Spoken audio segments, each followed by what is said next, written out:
Douleur profonde et consternation totale au village Mayobalewa, district Diamare Ouest 2. Dieu a donné, Dieu a repris. La sœur Zazou Suzanne, un des fidèles de cette église adventiste, a rendu l'âme ce mardi 29 avril 2025 de suite de longues maladies. Walko Jona, fils de la défunte. C'est depuis octobre 2024 qu'elle était tombée malade. On l'avait amenée à l'hôpital de Dougour, Godola, après Mokyo. C'est là-bas qu'on nous a transférés pour Tokombere parce que sa maladie en a besoin urgemment de sang. Et c'est à l'hôpital de Tokombere où nous avons fait une semaine. Elle allait déjà mieux. Mais aujourd'hui, Dieu a décidé ainsi. On ne peut que lui rendre grâce. Oui, ma maman, que je l'appelais ma conseillère, va désormais me manquer. Parce que ce qu'elle a fait pour moi est inexplicable. Oui, ce sont des choses qui resteront indélébiles dans ma vie. Cette mère de 65 ans de vie sur terre laisse derrière elle non seulement 5 enfants orphelins, mais aussi un témoignage qui transcende les clivages sociaux pour toucher celui du religieux. Sidi, membre de la famille, et Mana Jonathan, ancien d'église.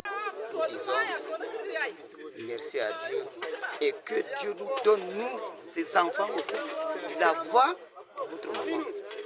Pour que nous suivons cette voie. C'est une femme qui est courageuse dans l'église d'abord.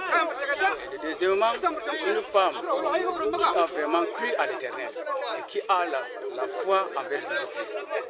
Nous rendons grâce et la gloire revient toujours à l'éternel. En dépit des douleurs atroces et souffrances qu'elle a endurées dans sa maladie, sa foi n'a pas vacillé. Jusqu'à la mort, elle resta fidèle à Dieu. Pasteur Abel Nestor, chef du district. C'est une femme pleine d'espérance.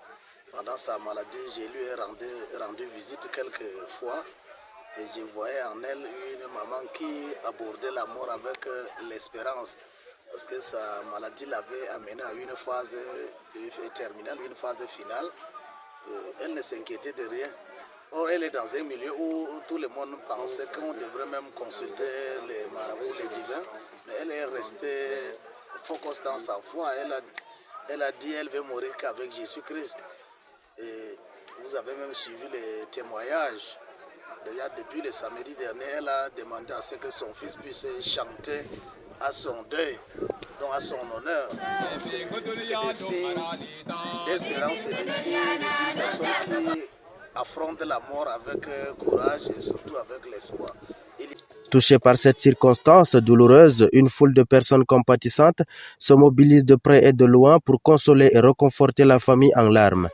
Par ailleurs, et d'une manière spéciale, l'infatigable pasteur Joma Abel Nestor, en qualité de porte-parole, a transmis aux familles si durement éprouvées les sincères condoléances du district du Diamare Ouest 2 et de la Fédération Nord-Cameroun en général.